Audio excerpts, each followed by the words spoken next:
Olá, pessoal, graça e paz.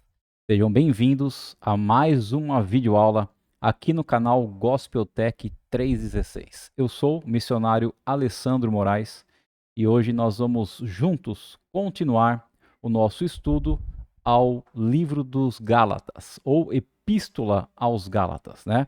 Essa epístola ou esse livro, essa carta que o apóstolo Paulo escreveu à igreja dos Gálatas. E nós, desde que nós começamos, né, o estudo desse livro, hoje nós vamos estar estudando aí nossa lição, nossa aula de número 10, né? Nós vamos dar início ao capítulo 4 do livro de Gálatas.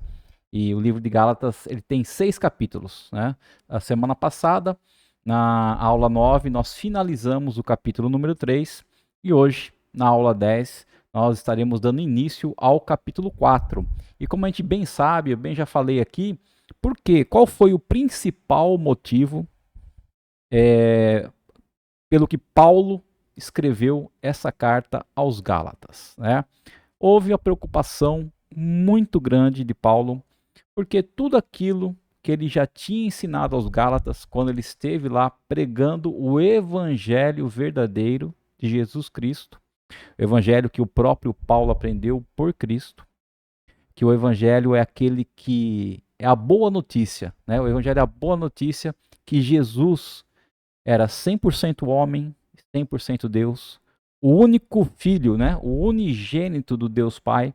Ele veio à terra como homem e como Deus, e como sendo um homem perfeito, ele entregou toda a sua vida naquela cruz, e naquela cruz ele recebeu o pecado de toda a humanidade, para que a ira do Pai, a ira de Deus, não recaísse sobre nós, mas para que a ira de Deus recaísse sobre Jesus, e assim ele estaria, e ele pagou as nossas dívidas, né? Quando nós falamos que Jesus nos resgatou, quando nós falamos que Jesus pagou as nossas dívidas, é pelos nossos pecados que nós deveríamos ter sido desintegrados pelo poder, pela ira de Deus. Jesus se colocou em nosso lugar e ele, naquele momento da cruz, ele recebeu todos os nossos pecados nele, e assim toda a ira de Deus foi despejada sobre o Filho, né? Então, na verdade, quem matou Jesus, né? Hoje eu vi um vídeo bem legal e falando sobre isso. Quem matou Jesus? Será que foi os judeus? Será que foi Pôncio Pilatos? Quem será que foi? Não, foi o próprio Deus. O próprio Deus que matou seu filho, né? Soa algo forte, mas foi para salvar a humanidade. Então hoje, se nós crermos em Cristo, crermos no sacrifício de Jesus, que ele realmente veio e pagou toda a minha dívida, e eu crer e ter fé e viver isso a cada dia, então eu sou salvo. E esse é o verdadeiro evangelho, né? O que eu preciso para ser salvo? Eu preciso crer, preciso ter fé em Cristo e na palavra de Deus. Mais alguma coisa? Não. E o povo da Galácia, né, os Gálatas, a igreja dos Gálatas, eles estavam que sendo visitados por outros judeus que queriam impor a eles, além dessa graça que Paulo tinha predito a eles, eles estavam passando outro tipo de salvação, né? Outro tipo de evangelho. Eles falavam que deveriam obedecer às leis, né?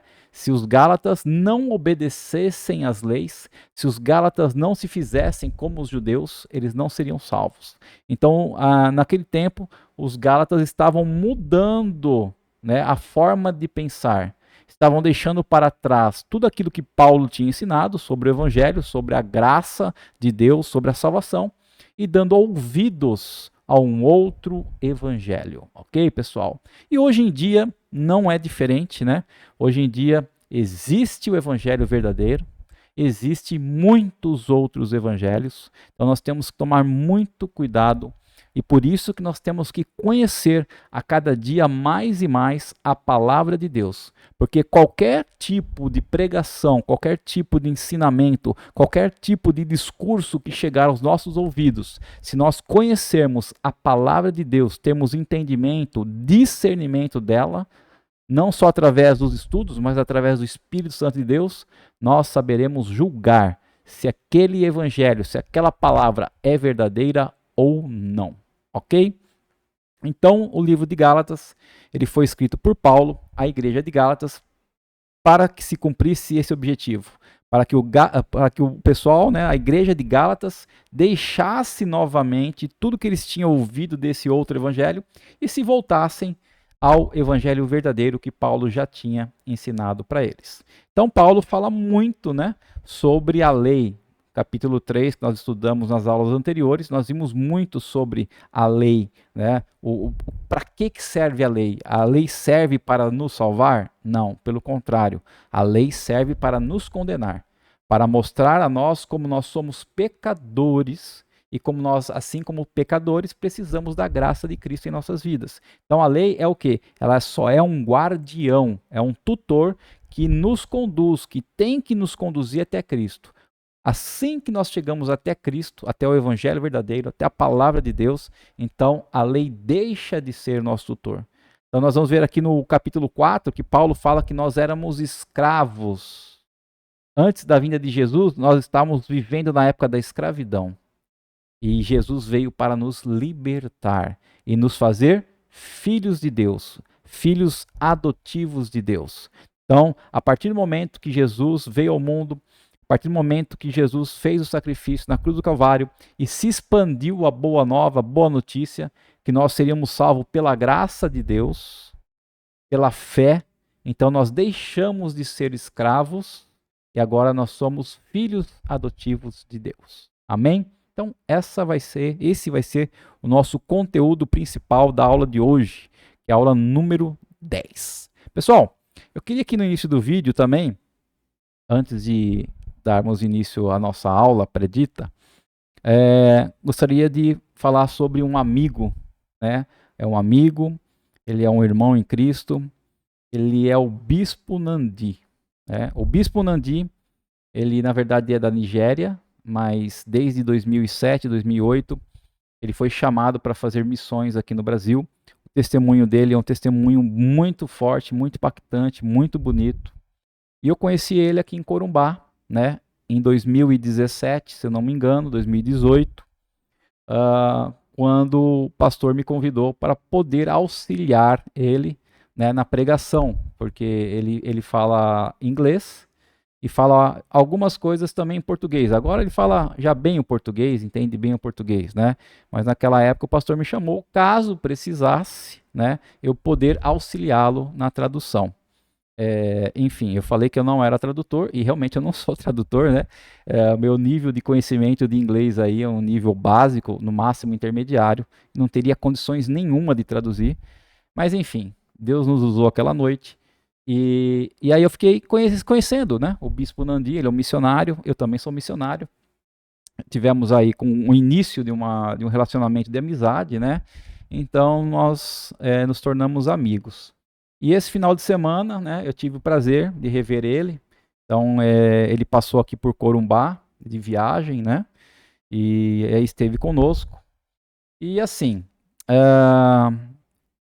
ele agora está em Goiânia, Goiás, né? Já há algum tempo que ele está lá, na cidade de Goiás. Em outubro, na semana do dia 12 de outubro, foi feito um primeiro congresso missionário do projeto Missões Sem Fronteiras, né? Missões Sem Fronteiras. Então eu quero até pôr algumas imagens aqui agora. Deixa eu pôr aqui as imagens. Aqui. Então esse é o Bispo Nandi, tá? Meu amigo Bispo Nandi. Então aqui eu quero falar sobre uma homenagem, né, que eles dedicaram a mim, esse projeto Missões Sem Fronteiras, né, em inglês é Missions Without Borders.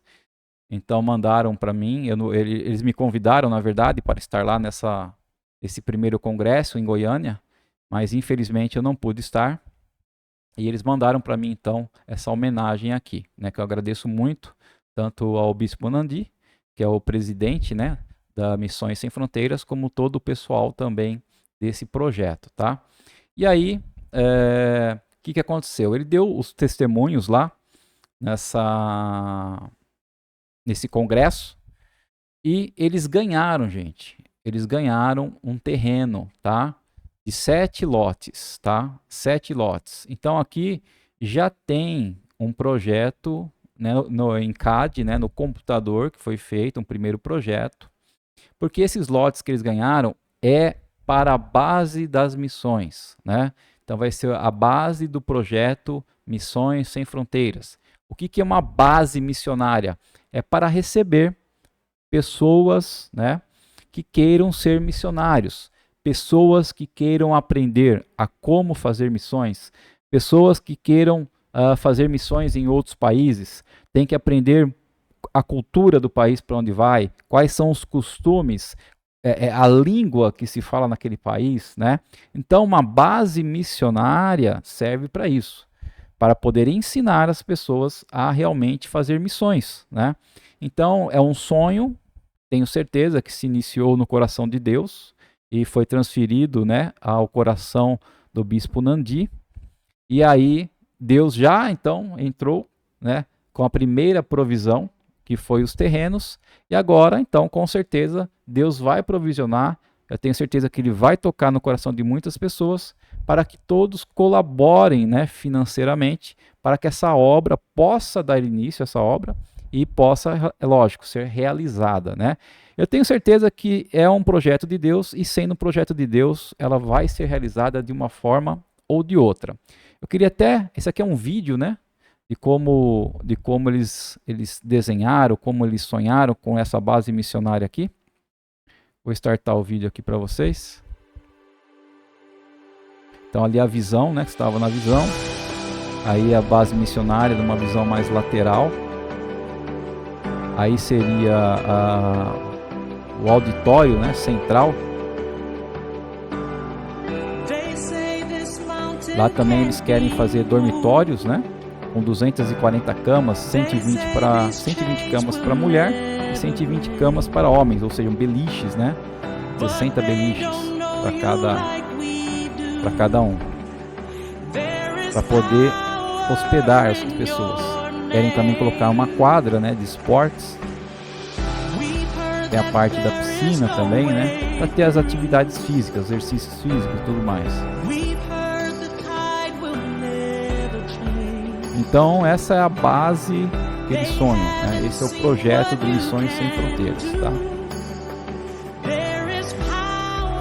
As salas de aula, né? Além do auditório central vai ter as salas de aula.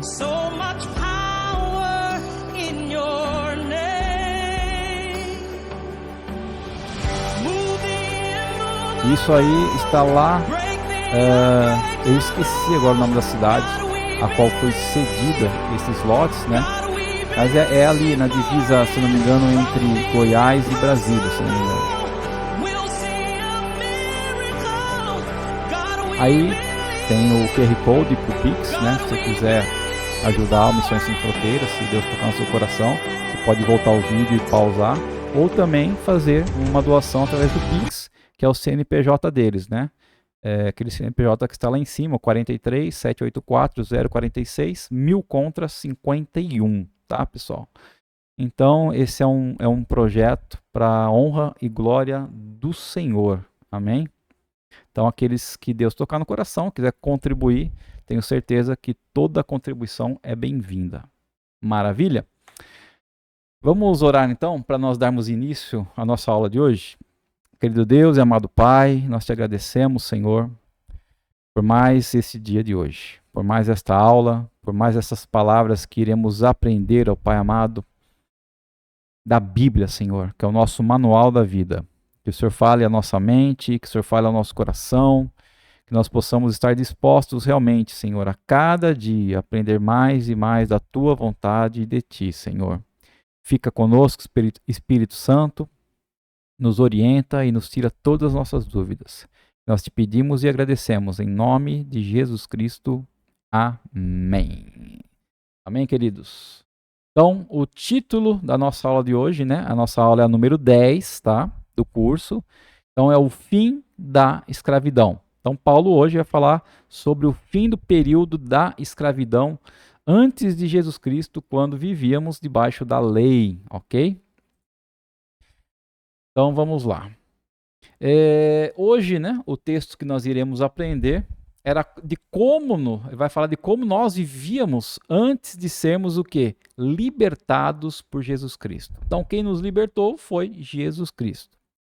E depois Paulo, né, que é o apóstolo, ele vai nos falar sobre a vinda de Jesus na plenitude dos tempos, né? O que é para Paulo a plenitude dos tempos? Nós vamos dar uma olhadinha também nisso. E por último, nós vamos ver, né, de como nós nos tornamos filhos de Deus. Então hoje, basicamente, nós vamos ver aí do Gálatas, nós vamos iniciar o capítulo 4 de Gálatas, vamos estar vendo do 1 ao 7. Deixa eu só confirmar aqui, mas acho que é isso mesmo.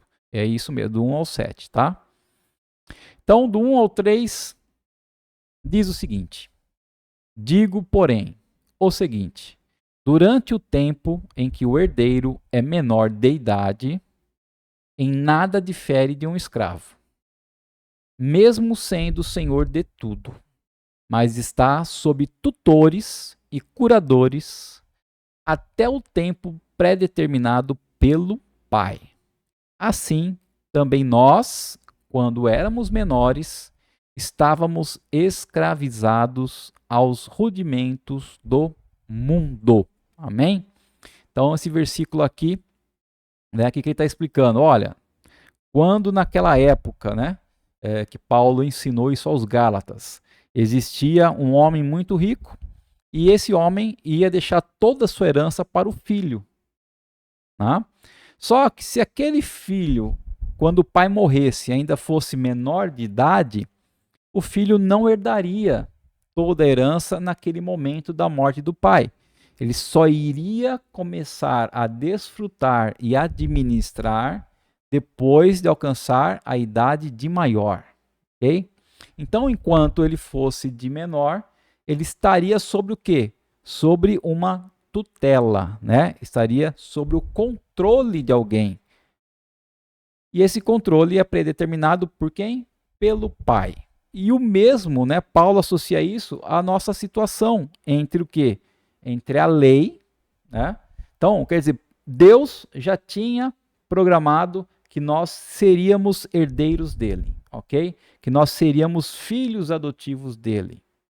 Mas, antes da vinda de Jesus, nós éramos menores, né? Ou seja, vivíamos como escravos da lei, vivíamos debaixo da lei, ok?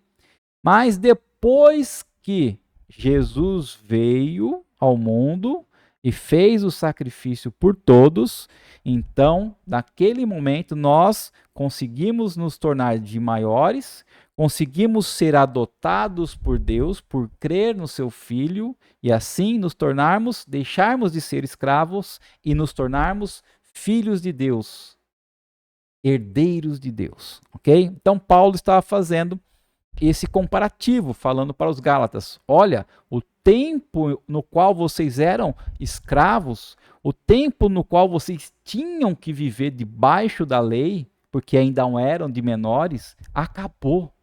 Não existe mais. Agora vocês já são de maiores. Agora vocês já podem ser filhos adotivos de Deus. Vocês já podem ser herdeiros do Pai. Então era isso que Paulo estava ensinando nesses versículos, né? Então o texto que nós lemos aí é bem claro, né? Tanto os judeus como os gentios estavam reduzidos à escravidão antes da vinda de Jesus ao mundo. Por quê? Porque estavam debaixo da lei. A escravidão, nesse caso, é o que? É a espiritual, né? Não estamos falando aqui, Paulo não estava falando de uma escravidão real, uma escravidão física, né? Mas uma escravidão espiritual. Então, só Jesus que pode libertar verdadeiramente o homem. É só Jesus que nos liberta, né? Os pecados, né? os prazeres desse mundo, os rudimentos desse mundo, as leis, né, os cerimoniais, os ritos que são implantados por tantas religiões diferentes que nós conhecemos, nada disso pode nos libertar. Somente o perdão e a graça de Jesus Cristo que nos liberta, né? Então, nas trevas da ignorância espiritual, somos todos iguais, independente da nossa nacionalidade, independente do nosso grau de instrução, se eu tenho faculdade, se eu tenho só primário, se sou analfabeto, né? Independente da minha posição social, se eu sou classe mais rica, se eu sou classe média, se eu sou uma classe mais pobre, independente de qualquer coisa, nas trevas da nossa ignorância espiritual, nós somos todos iguais, né? Todos somos dependentes do quê? Da graça de Deus. Nós vamos ver aqui embaixo Romanos 3:23, que nós já estudamos Romanos, né? Paulo fala: todos pecaram, todos inclui todos, pessoal. Fica um de fora, né? O único homem que não pecou foi Jesus Cristo, porque era homem e era Deus. Mas tirando Jesus, todos pecaram e todos estão destituídos da glória de Deus. Ou seja, todos são merecedores da ira de Deus, né? E quem é o único que pode nos livrar dessa ira de Deus? Jesus, tá? Então, todos nós, devido aos nossos pecados, somos dependentes da graça de Deus. Então, é essa lição que Paulo estava querendo ensinar aos seus leitores em Gálatas e a nós nos dias de hoje, ok? Então, as palavras que ele utiliza, né, que estava reduzido à escravidão, então são bem verdadeiras, né? São enfáticas, contundentes. Então ela fala que da situação de todo homem que não tem fé na graça de Deus. Então, todo homem que não crê em Deus, todo homem que não crê na palavra de Deus, todo homem que não crê em Jesus Cristo e na sua graça salvífica, eles estão reduzidos à escravidão. Ok? Então esse é o primeiro ponto aí, né, que Paulo estava querendo ensinar aos Gálatas, que nós, antes de sermos libertados por Jesus, éramos escravos. E o segundo ponto está no versículo 4, ok? Que Paulo vai falar que Jesus veio na plenitude do tempo, ou seja, quando o tempo já estava preparado para a vinda dele, para poder o evangelho se expandir. Então, o versículo 4 diz o seguinte: mas quando chegou a plenitude do tempo, Deus enviou o seu filho, nascido de mulher, nascido sob a lei. Então, Deus enviou Jesus, o seu único filho, o unigênito, nascido de mulher, Maria, mas sem pecado, ok? Porque Jesus não foi gerado num relacionamento sexual entre um homem e a mulher, entre o marido e a esposa. Jesus foi gerado pelo Espírito Santo, né? E o Espírito Santo de Deus que gerou Jesus no ventre de Maria. Por isso que dizem Virgem Maria, porque realmente Maria engravidou de Jesus Cristo pelo Espírito Santo. Ela era virgem, ok? E ele nasceu sob lei. Ou seja, quando Jesus nasceu, estavam todos debaixo da lei, da escravidão espiritual. Então, a expressão bíblica Cristo veio na plenitude do tempo é muito sugestiva, né, ao nome. Por quê? Porque para Paulo, Deus tem o tempo certo para fazer as suas obras. Ou seja, Deus está no controle de tudo. Amém? Deus tem o tempo certo para agir na minha vida, para agir na sua vida. Todos aqueles nossos sonhos, se esses sonhos que estão na nossa mente, no nosso coração, também estiver no coração de Deus, né? Se a gente ora por algo, e aquilo Deus fala, não, eu vou permitir isso na vida do meu filho, no momento certo, Deus vai fazer acontecer. Por quê? Porque tem o tempo correto para todas as coisas debaixo desse sol. Amém, queridos? Então, quando Cristo nasceu, quando Cristo veio ao mundo, as condições eram as ideais, né? E tem algumas coisas aqui que nós vamos citar. Por exemplo, primeira condição, havia a Pax Romana, que garantia a lei e a ordem em todo o mundo civilizado. O que era a Pax Romana? Né? O Pax é uma palavra em latim que significa paz. Então havia paz romana. Foi uma metodologia que foi implantada, né, por Augusto César no ano 27 antes de Cristo. Então, 27 anos antes de Cristo nascer, já existia o domínio, né, romano. Então, era uma república que estava havendo muita confusão. E aí, Augusto César implanta uma nova política, né? Ele passa de ser a República Romana e começa a ser então o Império Romano. E o Império Romano tinha várias leis que impunham a ordem, né? E impunham o povo para ser um povo civilizado. Então isso era chamado de Pax Romana. Paz era uma paz meio que não era tão verdadeira, né? Esqueci o nome agora, melhor nome para se falar isso aí. Mas era uma paz meio disfarçada, a Pax Romana. Mas havia isso aí, uma ordem, né? Pelo menos havia uma ordem. Tinha uma ordem no mundo. O segundo ponto, a segunda condição, havia a existência de uma língua em comum, né? Assim como hoje, né, nos dias atuais, se você sabe falar o inglês, provavelmente em qualquer país que você visitar, você pode ser entendido, porque hoje nós podemos falar que o inglês é uma língua comum, né? Onde a maioria dos países as pessoas conseguem entender. Uma língua universal que a gente fala, né? O inglês. E naquela época foi o grego. Então, naquela época, o grego era a língua universal, uma língua comum. E foi, né, nessa época justamente que o Novo Testamento foi escrito. Por isso que o Novo Testamento, né, todos os ensinamentos, o Evangelho, as cartas de Paulo, foi tudo escrito em grego. Por que em grego? Porque a maioria dos povos entendiam o grego. Ok? Terceiro ponto, a diáspora. O que é a diáspora? É quando os judeus se espalharam, né? Os judeus saíram ali da Judéia, de Israel, porque estavam sendo perseguidos. Então eles foram espalhados por todo o mundo. E aí, aonde eles estavam, tinha o quê? As sinagogas, aonde eles se reuniam para poder ler a Torá, para poder ler as leis, né? Então existiam o quê? Centros para a divulgação do judaísmo em toda parte. E esses centros depois se tornaram também, né, ferramentas para que se pudesse ensinar o evangelho de Cristo.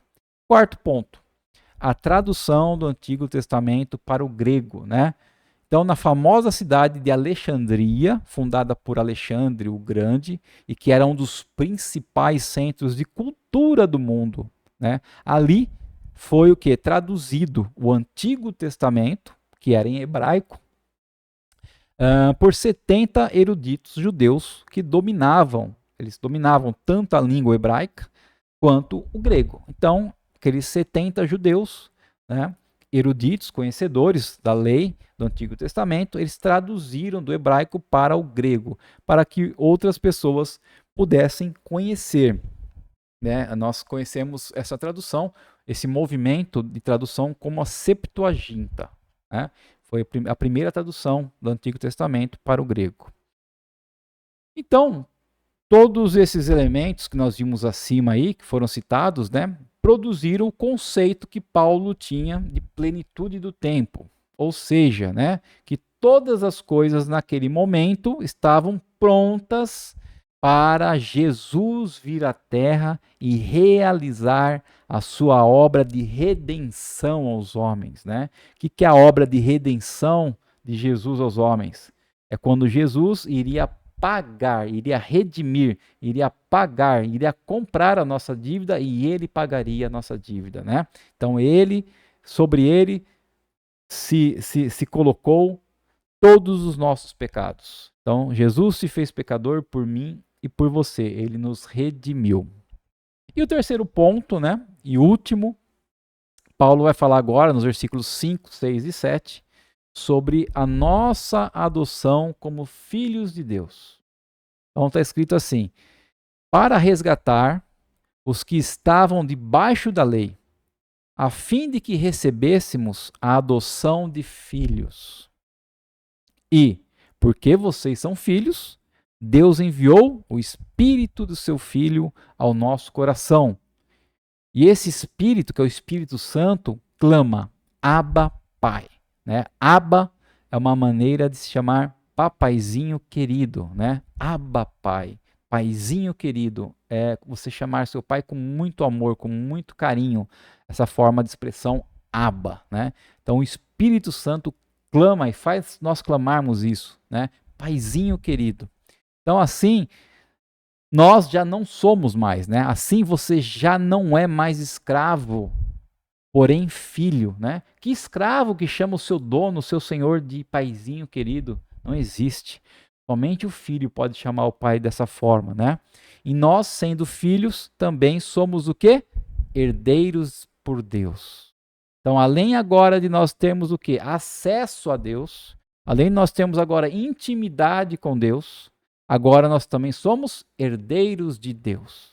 Se Deus é eterno, nós também um dia seremos eternos como Pai.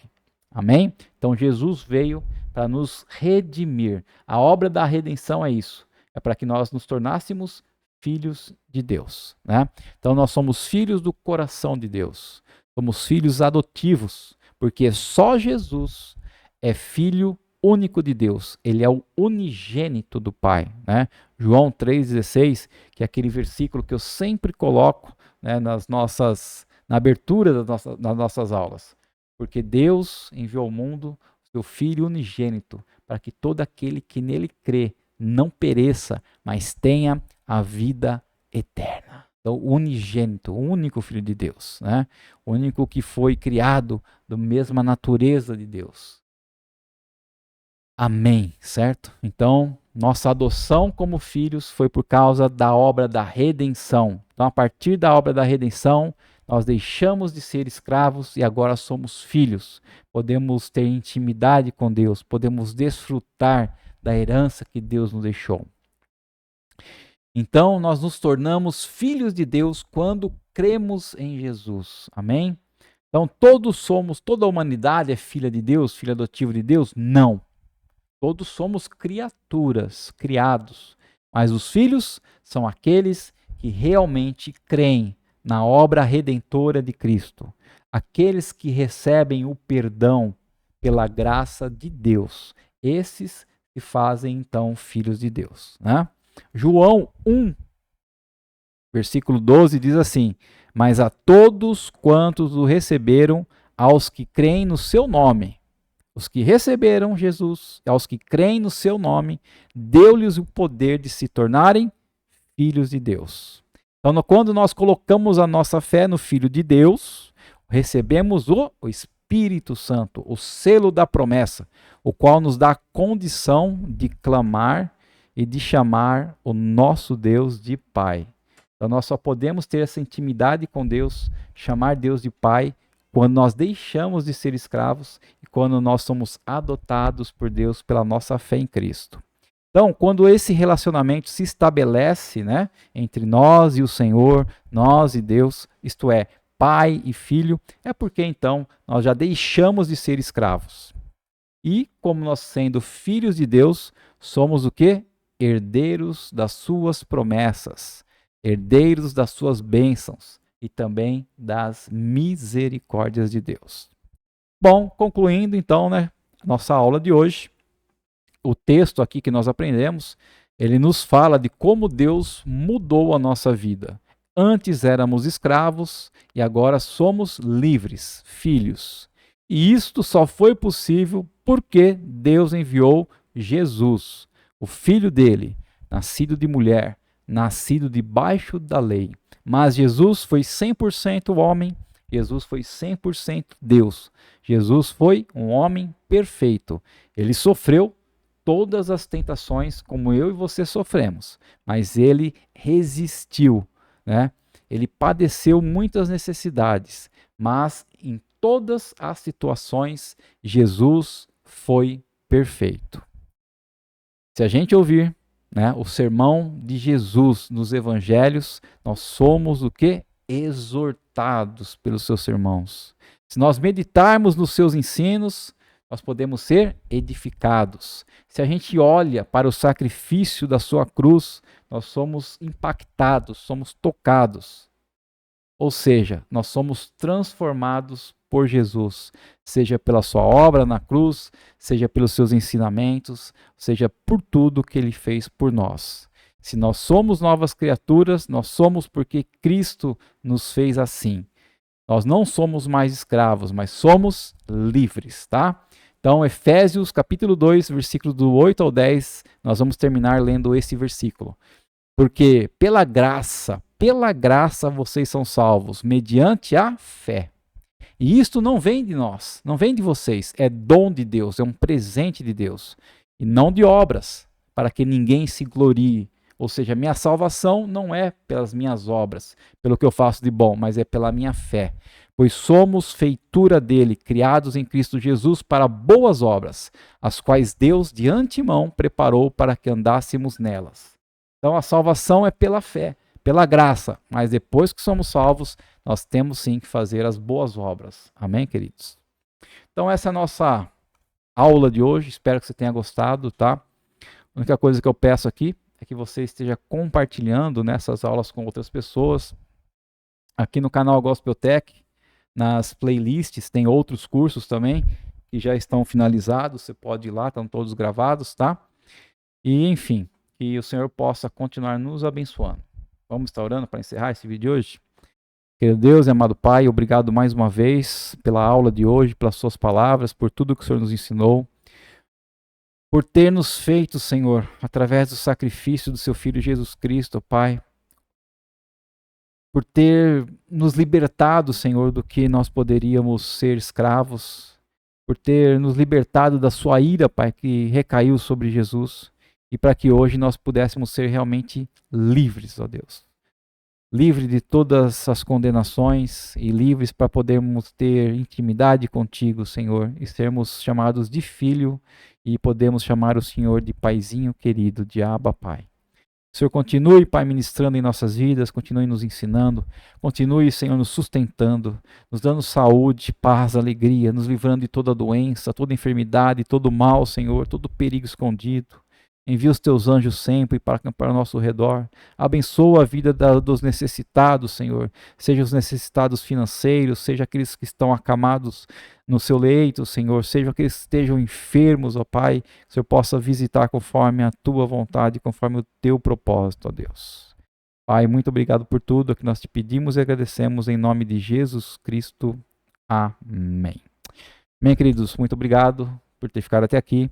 Que Deus continue te abençoando e até a próxima semana, se assim o Senhor nos permitir. Um grande abraço e um grande beijo para todos.